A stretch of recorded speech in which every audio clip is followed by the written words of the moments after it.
Before that, on BBC Radio 4, another comic tale of London life and a trip down the river. Sketches by BOZ, by Charles Dickens, dramatised for radio by Stephen Wyatt. Today's story, The Steam Excursion. It is undoubtedly good for the soul to think well of your fellow men and women, but it's perhaps wise not to think too well of them. A lesson which was learned in a rather painful manner by the amiable Mr. Percy Noakes. Mr. Percy Noakes was a law student of some 28 years. Mr. Percy Noakes was what is generally termed a devilish good fellow. He had a large circle of acquaintances and seldom dined at his own expense. Morning, Mr. Noakes. Morning, Mrs. Stubbs. Here's your breakfast. If any old lady whose son was in India gave a ball, Mr. Percy Noakes was master of ceremonies. If any young lady made a stolen match, Mr. Percy Noakes gave her away. And if any member of a friend's family died, Mr. Percy Noakes was invariably to be seen in the second morning coach with a white handkerchief to his eyes, sobbing. A splendid idea, upon my life. A glorious idea. It will be such fun. It may be readily imagined that these numerous avocations were rather calculated to interfere with Mr. Percy Noakes's professional studies. He had, therefore, after mature reflection, made up his mind not to study at all. A laudable determination to which he adhered in the most praiseworthy manner. Mrs. Stubbs? Yes, Mr. Noakes, did you call? Indeed I did. Now, if Mr. Hardy should call... Well, you know Mr. Hardy, Mrs. Taunton's cousin. The funny gentleman, sir. Ah, the funny gentleman. That's him. If Mr. Hardy should call, say I've gone to Mrs. Taunton's about that water party.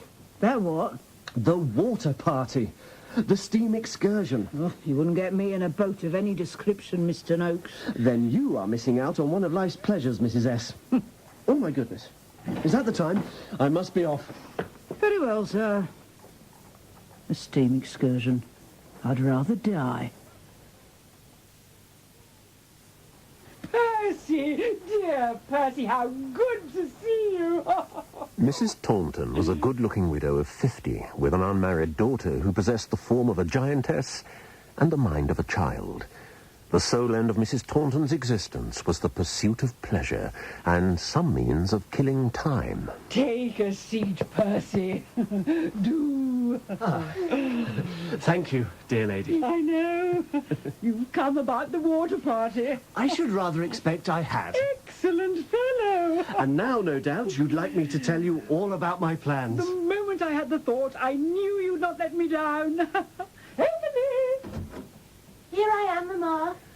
Mrs. Taunton's large but interesting daughter now advanced to join them, with that ballet sort of step which some young ladies think so fascinating, something between a skip and a canter.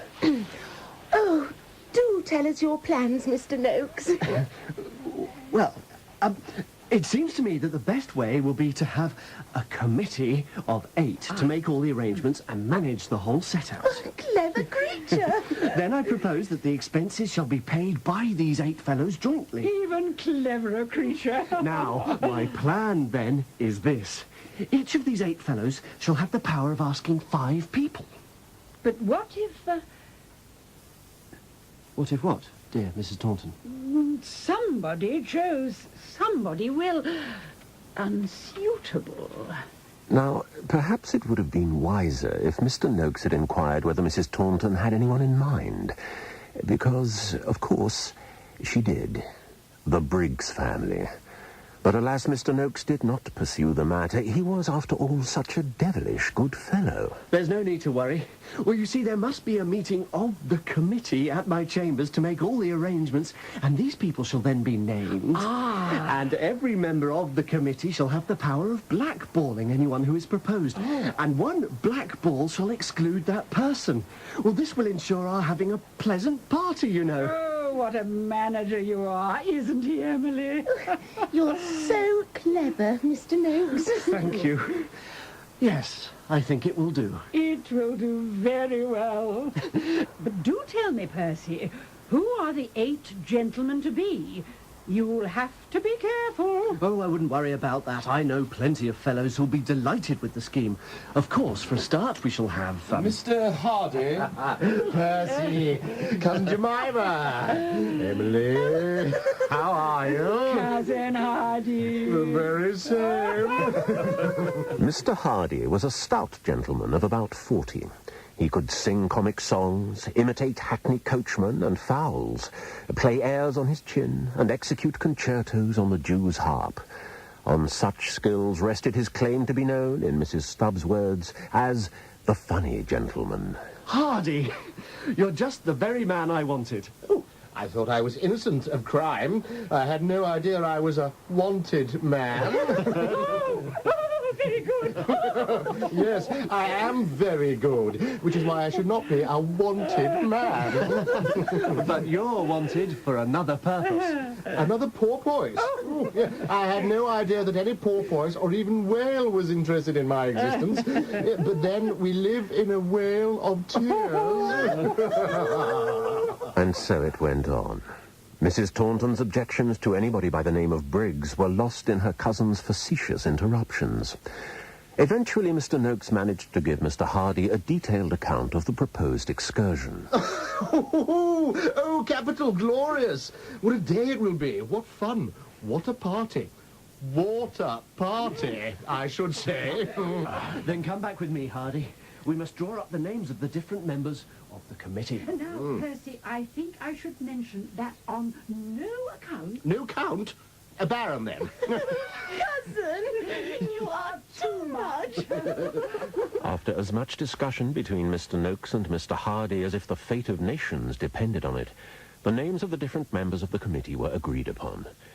It need hardly be said that, all unwitting, one of the names chosen by Mr. Noakes was that of Alexander Briggs. Now, in normal circumstances, Mr. Alexander Briggs was a peace-loving, mild sort of fellow, too. But he had a sister and a mother. Mrs. Taunton and her daughter were not Mrs. Briggs's favourite people. Alexander, Yes, Mamma? you do know who is at the bottom of this proposal for a water party, don't you? Would it be Mrs. Taunton by any chance? Yes, it is. But I hardly know the woman. Well, I do, Alexander. And so does your sister. And that should be enough for you. The only thing is, Mother, I don't want to upset Noakes. He's a good-natured fellow. Good-natured, but misguided.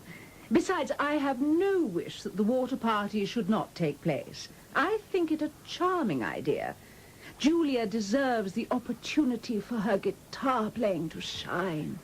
You just don't want Mrs. Taunton and her daughter to take part. Precisely. When is your committee meeting? Next Wednesday at 8 at Mr. Noakes' chambers. See to it, Alexander.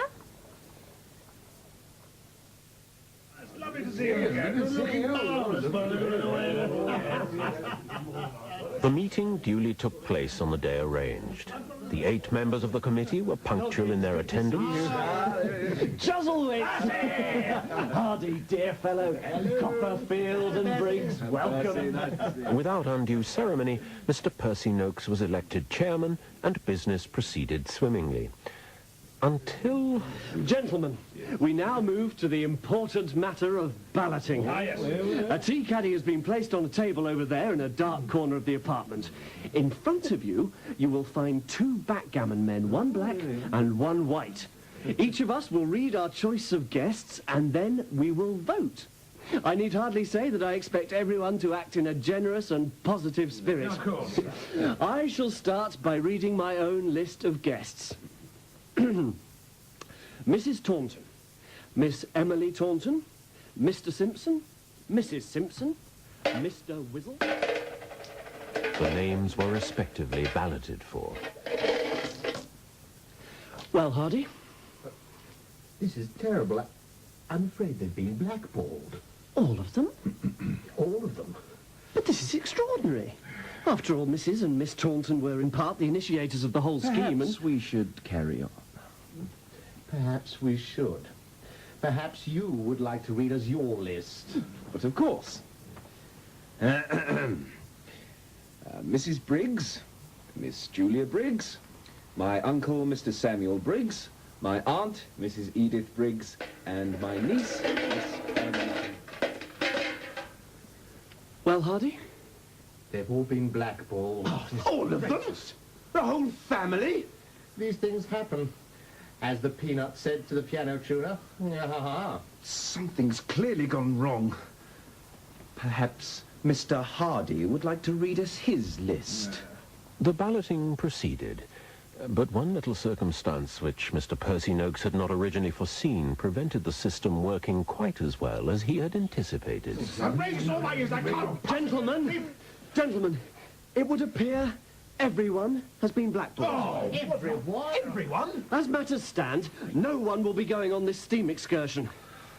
It really does seem a pity after all the hard work, but either the whole plan must fall to the ground or a compromise must be effected.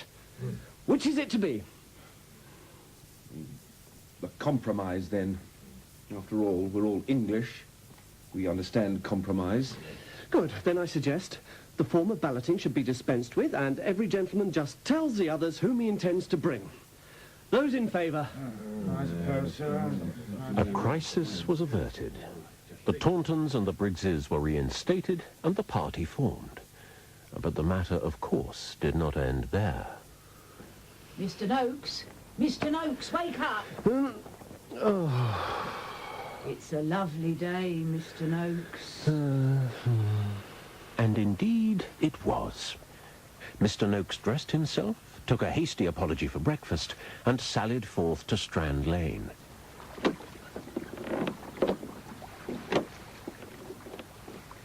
He hailed a waterman, and a few minutes later, Mr. Percy Noakes was on board the Endeavour.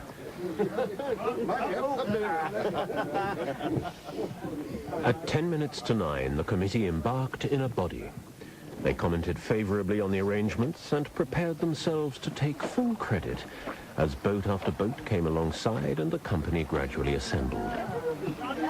Among them was Mrs. Briggs with her daughter Julia, a nymph of small stature with a pronounced lack of musical talent and the very pronounced possession of a lisp. Ah, Mr. Noakes, there you are. Mrs. Briggs, how delightful. Oh, and Miss Julia too. Mr. Noakes? I just wanted you to know, Mr. Noakes, that we shall not lack for entertainment. I think not. Not when Julia has brought her guitar. Haven't you, Julia? Yes, Mamma. So do let us know when it's best for her to play. Ah! Percy! Mrs. Taunton, how delightful. Sir, How do you do? I believe you know Mrs. Briggs.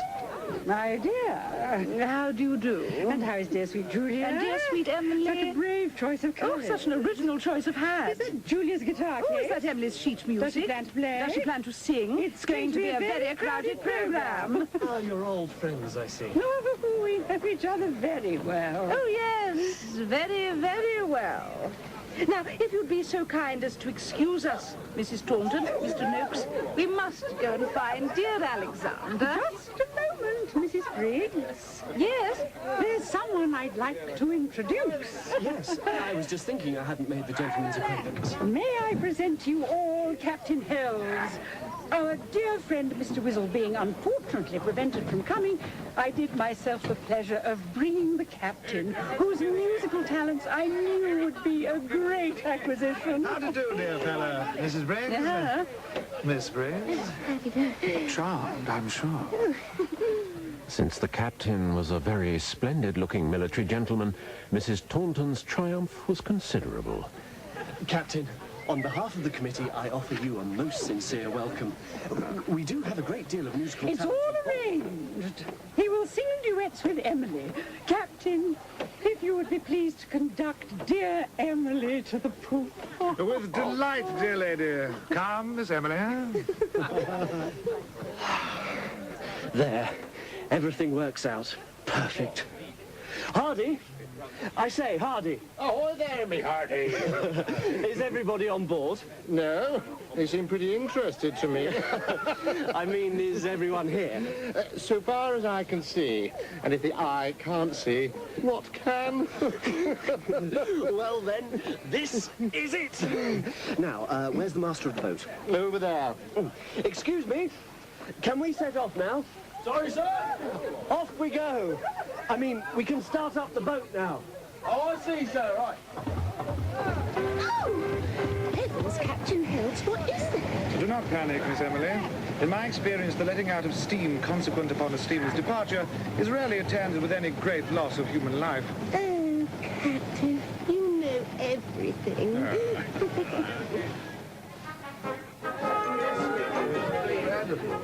Then the band started up.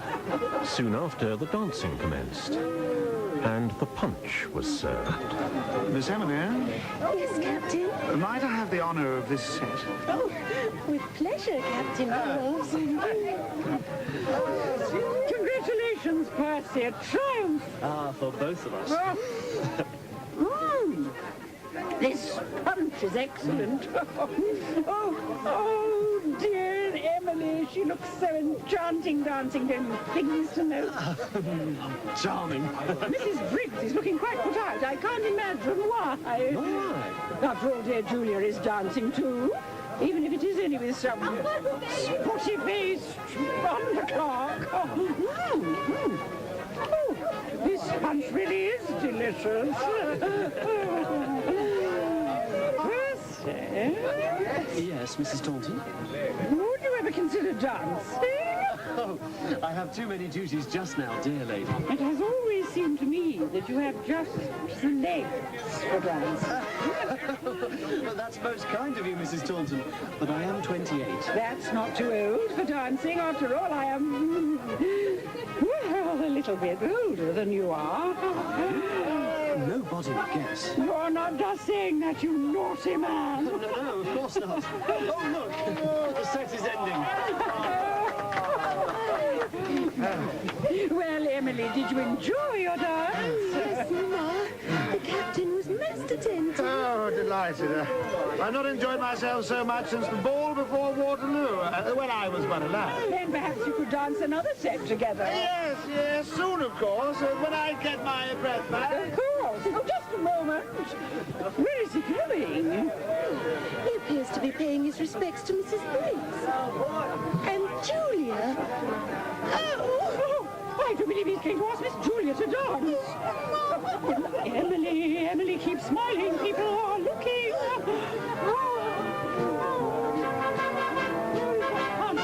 Well, Alexander, I was going to complain to you about this Captain Helves replacing Mr. Wizzle. Most unorthodox, but... You no longer wish to complain? Mrs. Taunton looks as if she has taken poison, as well as far too much punch. Their lion is our lion now. Who's that girl over there? Where? There. Well, surely you know who that is. Emily Taunton. You've seen her before. Briefly? Alexander, surely you do not think she is attractive? No. What gave you that idea? Before long, the Nor would be in sight, and Mr. Noakes realized it was time to organize the entertainment before lunch. He had deemed a band sufficient, but had been so deluged with kind offers that he thought he ought to take advantage of them. He was, after all, such a devilish good fellow. Now, as Mrs. Taunton mentioned, Captain Helves, I believe you might be willing to oblige us with a song. Well, you see, I'm afraid I only sing duets. Emily will sing a duet with the Captain, won't you, Emily? Yes, Mamma. Excellent. We'll go and practice. Yes, Mamma. Perhaps, dear Mrs. Taunton, you would like dear Julia to accompany them. On the guitar, I mean. I'm sure we're very much obliged to you, Mrs. Briggs. But my daughter always sings without accompaniment. And without voice. Perhaps it would be as well for some people if their voices were not quite as audible as they are to other people. And perhaps, if gentlemen who are kidnapped to pay attention to some person's daughters had not sufficient discernment to pay attention to other persons' daughters, some person would not be so ready to display that ill temper which, thank God, distinguishes them from other people. Which persons might that be? Ladies. Whichever persons to whom it might legitimately apply. It's swollen. Ladies. Such a creature. Come, ladies, don't behave so, please. I know this isn't meant. But of course it was. You'll think better of it in the morning. But of course they wouldn't. Come, make up and let that be the end of the matter. But of course it wasn't. Bright moon above. That can change like a man's love. Have I the sun's constant rays? That night's tears chase away. We will pass quickly over the musical events of the excursion. Miss Emily sang her part without the slightest reference to the captain, and the captain sang so loud that he hadn't the slightest idea of what was being done by his partner. Still, they were rapturously received. Bravo! Bravo! Alexander, what are you thinking of? Then the guitar playing of Miss Julia Briggs in a new Spanish composition was likewise rapturously received. Bravo! Bravo! Captain Hells, what are you thinking of? The entertainment was concluded by a strange young man who did things with an accordion. I wonder how he did that. Mrs. Taunton continued to drink. Mrs. Briggs continued to glower. But so thick was the throng that neither registered the exact whereabouts of their respective daughters. Nor were they sure of the precise location of Mr. Alexander Briggs and Captain Helves. Well, Mrs. Taunton, here we are at the Nor, and luncheon is almost ready. It's ideal weather, too. Perfect conditions. I can't imagine how things could be better. What? Marry me.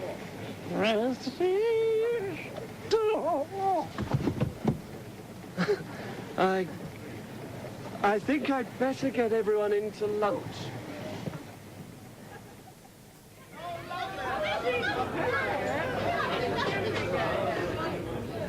The company duly descended to the feast set before them.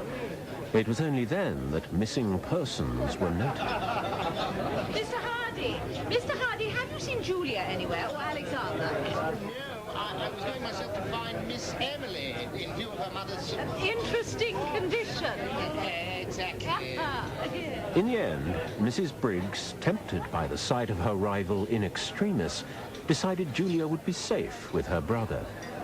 Mr. Hardy, meanwhile, became involved once again in the exquisitely amusing joke of slyly chalking a large cross on the back of the gentleman descending to dinner. Soon the company was tucking into their lunch and accompanying wine below.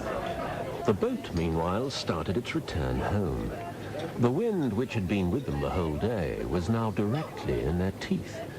The weather had gradually become more and more overcast, and the sky, water and shore were all of a dull, heavy, uniform lead colour. I say, Noakes, don't it rain?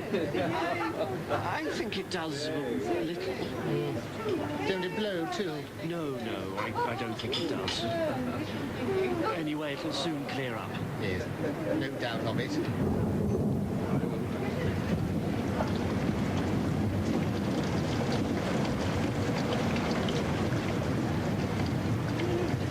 Down below, a substantial cold-boiled leg of mutton started to shake like a blancmange. There was a hearty sirloin of beef, which looked as if it had been suddenly seized with the palsy. The Swedes shook and trembled till it was quite impossible to help them, and people gave up the attempt in despair. Then the table vibrated and started like a feverish pulse.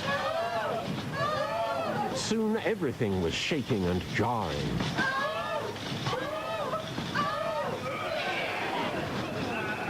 All attempts at eating were abandoned. The motion of the boat increased. Gradually, members of the party decided to brave the elements to seek fresh air on deck. One of the first was Mr. Hardy. All attempts at joviality subdued, all jokes forgotten.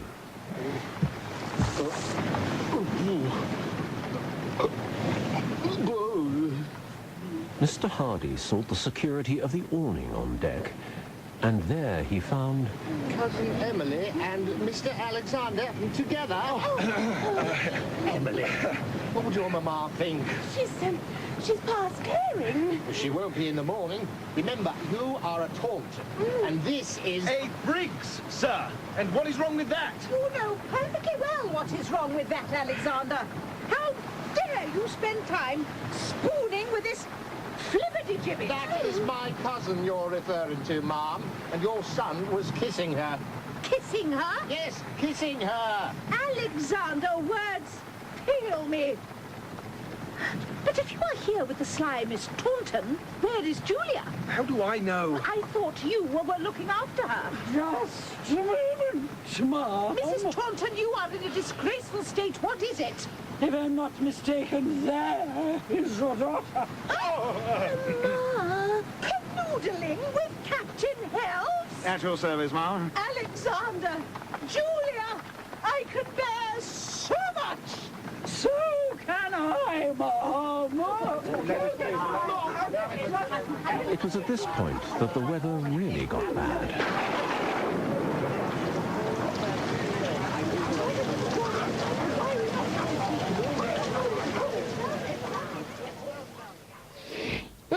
Oh, I did warn you about boats, Mr. Noakes. Oh, well, you were right, Mrs. Stubbs. Everyone was drenched, of course, and Mrs. Taunton had to be carried home in a stupor. Well, drink does that to you, Mr. Noakes. That was after somebody recognised Captain Helves as an undischarged bankrupt who owed them money. Dear, oh dear. So Mrs. Taunton passed out for good, and Mrs. Briggs had hysterics and dragged Julia away, but not before she'd assaulted Mr. Alexander and Mr. Hardy. Then Mr. Hardy dragged Miss Emily away, saying she'd shamed the family. Oh, Romeo and Juliet stuff, sir. It's my favourite play. Oh, bless you. Everybody got very, very wet. And got very nasty colds by the sound of it. And you know the worst of it, Mrs. Stubbs? What? Everybody blamed me. Oh. They said it was all my fault. I should have known about the weather and the feud between the Briggs and the Tauntons and the captain being an undischarged bankrupt.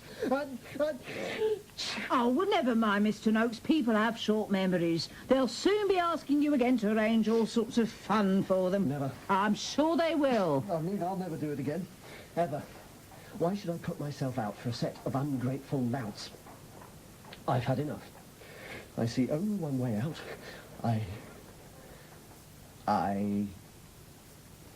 I'm going to go back to studying the law.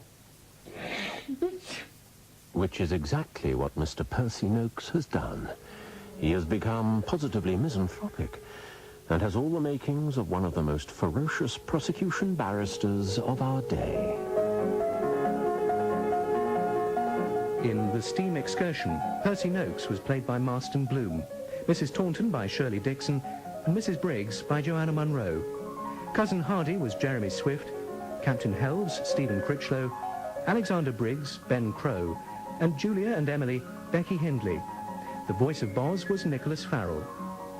Sketches by Boz is dramatised by Stephen Wyatt and directed by Sally Avens.